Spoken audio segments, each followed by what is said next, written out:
বাংলার রাজনীতি এখন একেবারে যাকে বলে তুঙ্গে। একদিকে রাজ্যের মুখ্যমন্ত্রী মমতা বন্দ্যোপাধ্যায় আর অন্যদিকে প্রধানমন্ত্রী নরেন্দ্র মোদী। তো এই যে এত বড় একটা লড়াই, এর আসল ছবিটা ঠিক কি? চলুন সেটাই একটু গভীরে গিয়ে বোঝার চেষ্টা করা যাক। তো বিজেপির দিক থেকে কি শোনা যাচ্ছে? তাদের সমর্থকদের কথা শুনলে মনে হবে তারা একদম নিশ্চিত। তাদের সাফ কথা, মমতা দিদির সাথে মোদির কোনো তুলনাই হয় না। এই লড়াইয়ে তিনি দাঁড়াতেই পারবেন না। কিন্তু উল্টো দিকে তৃণমূলও ছেড়ে দেওয়ার পাত্র নয়। তাদের একটাই হুঙ্কার, খেলা হবে, আর সেই খেলায় জিতে মমতাই আবার বাংলার ক্ষমতায় আসবেন। বুঝতেই পারছেন, এই দুই শিবিরের কথার লড়াইয়েই পুরো ব্যাপারটা জমে উঠেছে। তার মানে একদিকে ক্ষমতা ধরে রাখার লড়াই আর অন্যদিকে ক্ষমতা ছিনিয়ে নেওয়া, দুটো পক্ষ, কিন্তু টার্গেট একটাই, বাংলার মসনদ। চলুন এই রাজনৈতিক যুদ্ধের চুলচেরা বিশ্লেষণ করা যাক। তো প্রথমেই আসা যাক বিজেপির কথায়। একটা সময় তো বাংলা এদের তেমন কোনো অস্তিত্বই ছিল না, তাই না? তাহলে প্রশ্ন হলো, সেই দলটা কিভাবে রাজ্যের প্রধান বিরোধী শক্তি হয়ে উঠল? এই সংখ্যাগুলো দেখলেই কিন্তু পুরো ছবিটা পরিষ্কার হয়ে যায়। ভাবুন তো একবার, 2016তে বিধানসভায় সিট ছিল মাত্র 3টে। ঠিক তার 3 বছর পর 2019-এ লোকসভায় সেটা বেড়ে দাঁড়ালো 18। আর 2021-এ তো প্রায় অবিশ্বাস্য 77টা সিট। এই যে একটা বিরাট লাভ, এটাই কিন্তু দেখিয়ে দিচ্ছে যে বিজেপি এখন আর শুধু একজন প্রতিযোগী নয়, তৃণমূলের জন্য প্রধান চ্যালেঞ্জার। কিন্তু প্রশ্ন হলো, এই উত্থানটা হলো কিভাবে? এর পেছনে কিন্তু বিজেপির একটা ত্রিমুখী কৌশল কাজ করেছে। 1, হিন্দু ভোটকে নিজেদের দিকে নিয়ে আসা। 2, তৃণমূল সরকারের বিরুদ্ধে দুর্নীতি আর আইন শৃঙ্খলা নিয়ে যে মানুষের ক্ষোভ, সেটাকে কাজে লাগানো। আর 3 নম্বর, বাম কংগ্রেস দুর্বল হয়ে পড়ার পর যে একটা ফাঁকা জায়গা তৈরি হয়েছিল, ঠিক সেই জায়গাটা নিয়ে নেওয়া। আচ্ছা, বিজেপির কথা তো হলো। এবার দেখা যাক এই চ্যালেঞ্জের মুখে মমতা বন্দ্যোপাধ্যায় কিভাবে নিজের দুর্গ সামলাচ্ছেন। মমতা বন্দ্যোপাধ্যায়ের সবচেয়ে বড় অস্ত্র হল বাঙালি বনাম বহিরাগত ন্যারেটিভ। মানে তিনি বারবার বলছেন যে বিজেপি হল বাইরের লোক, যারা বাংলার সংস্কৃতি বোঝে না আর দিল্লি থেকে বাংলা চালাতে চায়। এই বাংলার অস্মিতা বা বাঙালির আত্মসম্মানের প্রশ্নটাকেই তিনি রাজনীতির কেন্দ্রে নিয়ে এসেছেন।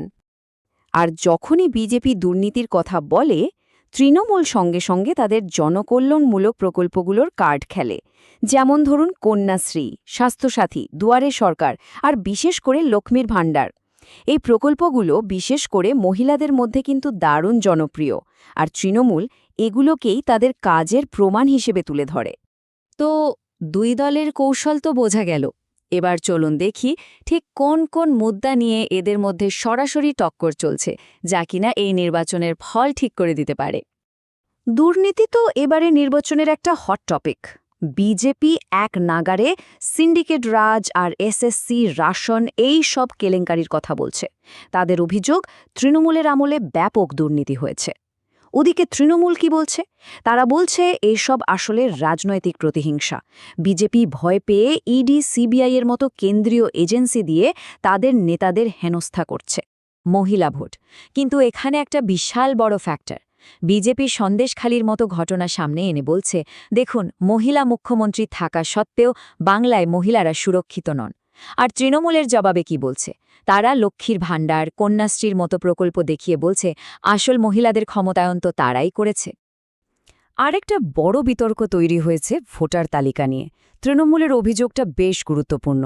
তারা বলছে বিজেপি আর নির্বাচন কমিশন মিলে ষড়যন্ত্র করে তাদের ভোটার, বিশেষ করে মুসলিম ভোটারদের নাম লিস্ট থেকে কেটে দিচ্ছে। এর উত্তরে বিজেপি একটা পাল্টা প্রশ্ন ছুড়ে দিয়েছে। তাদের যুক্তি, যদি এটাই সত্যি হয় তাহলে কেরালা বা তামিলনাড়ুর মতো অন্য বিরোধী শাসিত রাজ্য থেকে তো এমন অভিযোগ উঠছে না। আচ্ছা, এই যে দিদি বনাম মোদির লড়াই, এটাই কি সব? না, এর বাইরেও কিন্তু কিছু এক্স ফ্যাক্টর আছে যারা পুরো খেলার সমীকরণটাই বদলে দিতে পারে। এদের মধ্যে প্রথমেই নাম আসবে শুভেন্দু অধিকারীর, যিনি 2021-এ নন্দীগ্রামে মমতা বন্দ্যোপাধ্যায়কে হারিয়ে দিয়েছিলেন। তারপর আছে কংগ্রেস, যারা একা লড়ছে, ফলে বিজেপি বিরোধী ভোট ভাগাভাগি হয়ে যেতে পারে। আর আছেন আসাদ উদ্দিন বাইসি, যিনি মুসলিম ভোটের একটা অংশকে নিজের দিকে টানার চেষ্টা করছেন। এই তিনজনই কিন্তু বড় ফ্যাক্টর। তো সব মিলিয়ে আমরা একটা চূড়ান্ত পর্যায়ে এসে পৌঁছেছি। বাংলার ভবিষ্যৎ এখন দুটো শক্তিশালী, একেবারে বিপরীতধর্মী ভাবনার মধ্যে থেকে যে কোনো একটাকে বেছে নেওয়ার ওপর নির্ভর করছে। আসলে ব্যাপারটা হলো এই নির্বাচনটা এখন আর শুধু ভোটের লড়াই নেই, এটা হয়ে গেছে গল্পের লড়াই, মানে ন্যারেটিভের যুদ্ধ। একদিকে বিজেপির গল্প হল দুর্নীতিমুক্ত বাংলা আর পরিবর্তন, অন্যদিকে তৃণমূলের গল্প হল উন্নয়ন আর বাঙালির গর্ব। শেষ পর্যন্ত জেতার চাবিকাঠিটা কিন্তু এটাই, কার গল্প বাংলার মানুষ বেশি বিশ্বাস করবে। এখন তাহলে সবচেয়ে বড় প্রশ্ন একটাই, বাংলার মানুষ শেষ পর্যন্ত কার গল্পে সিলমোহর দেবে? তারা কি পরিবর্তনের দিকে ঝুঁকবে, নাকি দিদির উপরেই আবার ভরসা রাখবে? এই মহাসংগ্রামের শেষটা কি হতে চলেছে, তার উত্তর তো একমাত্র সময়ই দিতে পারবে।